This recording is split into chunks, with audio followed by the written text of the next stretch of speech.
बहुत गरीबी में अनीता को पाला था और उसकी शादी एक अमीर लड़के से की। उषा अमीरों के घर में खाना बनाने और बर्तन धोने का काम करती थी।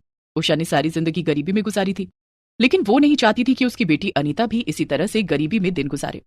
उषा जब अमीरों के घरों में काम करने जाती तो उनकी शानो शौकत देखकर सोचा करती, अमीरों की जिंदगी कितनी अच्छी है ना, दिन भर सोफे पर बैठे रहो और नौकरों पर हुक्म चलाते रहो।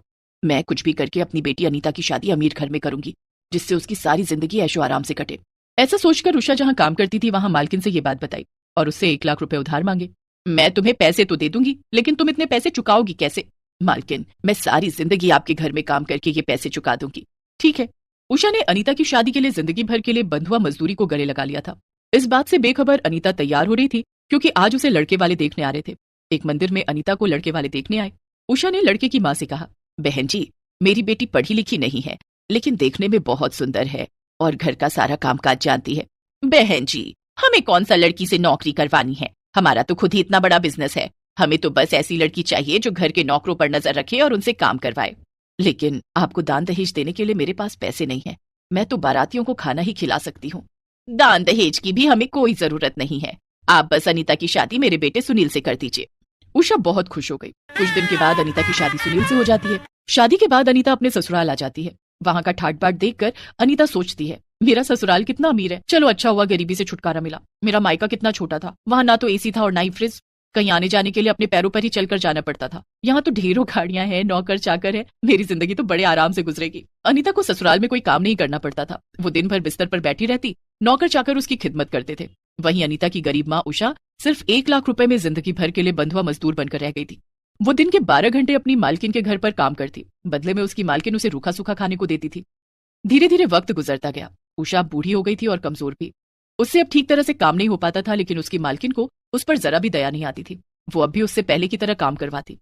इधर शादी के बाद अनीता ने एक बार भी अपनी माँ को याद नहीं किया। एक दिन, अनीता, हमारी शादी को 2 साल बीत गए, क्या तुम्हें अपने मायके की याद नहीं आती? तुमने कभी भी अपनी माँ से मिलने की इच्छा नहीं जताई। चलो चलकर माँ से मिलाते हैं। मेरा वहां जाने का कोई मन नहीं है। मैं तो कहती हूँ आपको भी वहां जाने की कोई जरूरत नहीं है। उस तंग गली में हमारी बड़ी गाड़ी नहीं जा सकेगी। कौन कहता है हम गाड़ी से जाएंगे? हम दोनों रिक्शे से चलेंगे। क्या मुझे रिक्शे पर बैठना पड़ेगा?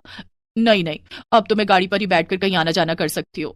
अनीता, तुम्हें अपनी अमीरी का इतना घमंड हो गया कि तुम अपनी माँ से नहीं मिलना चाहती हो। ठीक है, तुम्हें नहीं जाना तो मत जाओ, मैं माँ से मिलने जा रहा हूँ। सुनील एक रिक्शे पर बैठकर उषा से मिलने अपने ससुराल जाता है। वहां जाकर वो देखता है कि उषा के घर पर ताला लगा हुआ है। वो पड़ोसियों से उषा के बारे में पूछता है। वो तो शहर के सबसे बड़े सेठ के यहाँ काम करती है, सुबह 6 बजे जाती है तो शाम को 8 बजे आती है। ये सुनकर सुनील चिंता में पड़ जाता है। वो पड़ोसी से उषा की मालकिन का पता पूछकर वहां जाता है। वहां पहुंचकर जब उसने दरवाजे की घंटी बजाई तो दरवाजा उषा ने ही खोला, लेकिन उसे पहचानना मुश्किल हो रहा था। वो बहुत दुबली पतली और कमजोर हो गई थी। वो ठीक से खड़ी भी नहीं हो पा रही थी। सुनील को देखते ही उषा की आंखों से झरझर आंसू निकल पड़े। माँ जी, आप इस हालत में? दामाद जी, मैं यहाँ बंधुआ मजदूर हूँ। अनीता की शादी के लिए मैंने अपनी मालकिन से 1 लाख रुपए लिए थे और अब तक यहाँ काम करके वो पैसे चुका रही हूँ। लेकिन 1 लाख रुपए के लिए उन्होंने आपकी ऐसी हालत कर दी? काम कर करके आपकी तबीयत बिगड़ चुकी है, लगता है भरपेट खाना भी नहीं मिलता। तभी उषा की मालकिन वहां आ जाती है और सुनील से वहां से जाने के लिए कहती है। चला जाऊंगा, लेकिन अपनी माँ को लेकर। सुनील उसी समय अपनी जेब से 1 लाख रुपए निकालता है और उषा की मालकिन को दे देता है और उषा को अपने साथ घर ले आता है। अनीता, देखो तो कौन आया। अरे माँ, तुमने अपनी क्या हालत बना ली है? कभी तुमने माँ की हालत पूछी ही नहीं। आज इन्हें इस हाल में देखकर बुरा लग रहा है ना। माँ अब हमारे साथ यहीं रहेंगी। क्या माँ यहाँ रहेंगी? हाँ। लेकिन हमारे यहाँ तो नौकरों की हालत भी इनसे अच्छी है, ये यहाँ रहेंगी तो हम लोगों को क्या बताएंगे? अनीता, ये तुम कैसी बातें कर रही हो? लोग पूछे तो कह देना कि ये हमारी माँ है। अनीता की सास भी उषा के आने से बहुत खुश थी, लेकिन अनीता को अपनी माँ का यहाँ आना अच्छा नहीं लग रहा था। उसने अपनी माँ को रहने के लिए कमरा तो दे दिया, लेकिन कभी उस कमरे में झांकने भी नहीं जाती थी। वो अपनी माँ से वही सारे काम करवाती जो वो अपने नौकरों से करवाती थी। एक रात जब घर के सभी लोग खाना खा रहे थे, अनीता बहू, कल सुबह नाश्ता और खाना तुझे बनाना होगा। कल राजू काम पर नहीं आएगा, उसकी तबीयत खराब है। ठीक है माँ जी। लेकिन दूसरे दिन अनीता सुबह सुबह 5 बजे उठ जाती है। उस समय घर के सभी लोग सो रहे थे। वो उषा के कमरे में जाती है और सबके लिए नाश्ता और खाना बनाने के लिए कहती है। माँ, सभी के लिए नाश्ता और खाना बना दो और किसी से मत कहना कि ये सब तुमने किया है, नहीं तो मैं तुम्हें घर से निकाल दूंगी। उषा अपनी ही बेटी के बदले हुए रूप को देखकर हैरान थी, लेकिन वो कुछ नहीं बोली और उसी समय उठकर रसोई में चली जाती है। उसने पूरे परिवार के लिए नाश्ता और खाना बनाया। आखिर में उसने सबके लिए चाय बनाई। तब तक सभी लोग सोकर उठ गए थे। तभी अनीता रसोई में आती है और उषा को उसके कमरे में जाने के लिए कहती है। उसके बाद वो सबके लिए टेबल पर चाय और नाश्ता लगाती है। अरे वाह, नाश्ता तो बहुत टेस्टी बनाया तुमने। आज तुमने पहली बार कुछ बनाया है। हाँ बहू, आज तो तेरे हाथ का खाना खाकर मुझे बड़ा अच्छा लग रहा है। ये ले मेरी तरफ से सोने के कंगन। अनीता खुशी खुशी कंगन रख लेती है और उषा की ओर देखकर मुस्कुराती है। बेचारी उषा कुछ नहीं कहती है। इस तरह वो सबकी नजर बचाकर अपनी माँ से काम करवाया करती। माँ से बात करने के बहाने वो उषा को अपने कमरे में बुलाती और उससे अपने पूरे शरीर में तेल मालिश करवाती। बेचारी उषा अपनी ही बेटी के ससुराल में नौकर बनकर रह गई थी।